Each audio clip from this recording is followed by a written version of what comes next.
L'Afrique pourrait subir une aggravation de la flambée des prix des aliments de base, notamment les céréales, et un niveau élevé de famine, avec la fin de l'initiative de la mer Noire. Face aux tensions diplomatiques liées à l'évolution du conflit russo-ukrainien, la Russie a décidé le 17 juillet de mettre fin à cet accord signé en juillet 2022 à Istanbul, avec l'Ukraine et la Turquie, sous l'égide des Nations Unies. Un accord qui a permis notamment à l'Ukraine, l'un des principaux producteurs mondiaux de blé, d'exporter ses céréales par voie maritime et de contribuer à maintenir la stabilité des prix alimentaires mondiaux. La non-reconduction du pacte céréalier par la Russie aura un impact très négatif sur l'Afrique et puis dans d'autres pays du monde. Cela est dû au fait que la part qui devait revenir aux pays en voie de développement et qui ont des problèmes alimentaires n'a pas été respectée. C'est malvenu pour l'Afrique, mais ça devrait nous ouvrir les yeux pour que l'Afrique résolument se tourne une fois pour toutes dans la production céréalière à l'intérieur du continent. L'Afrique à elle seule peut nourrir 9 milliards d'habitants, mais les politiques qui ont été menées depuis les indépendances jusqu'à présent sont en défaveur des populations africaines. Donc il faudra qu'il y ait une volonté politique de la part des dirigeants africains.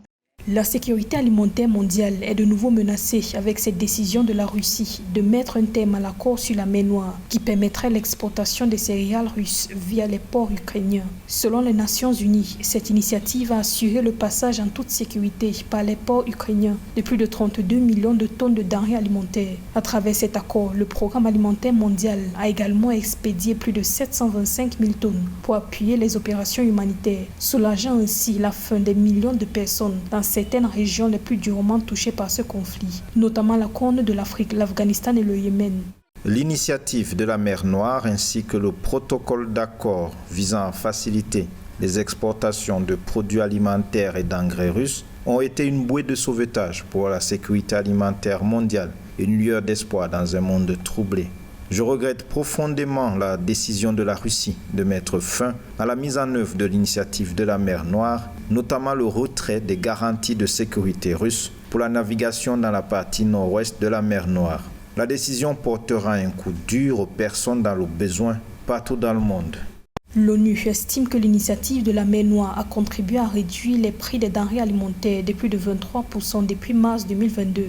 La Russie, quant à elle, se dit toutefois engagée à remplir toutes ses obligations contractuelles sur les livraisons de céréales aux clients et à continuer à fournir une assistance à ceux qui en ont le plus besoin dans les pays en développement.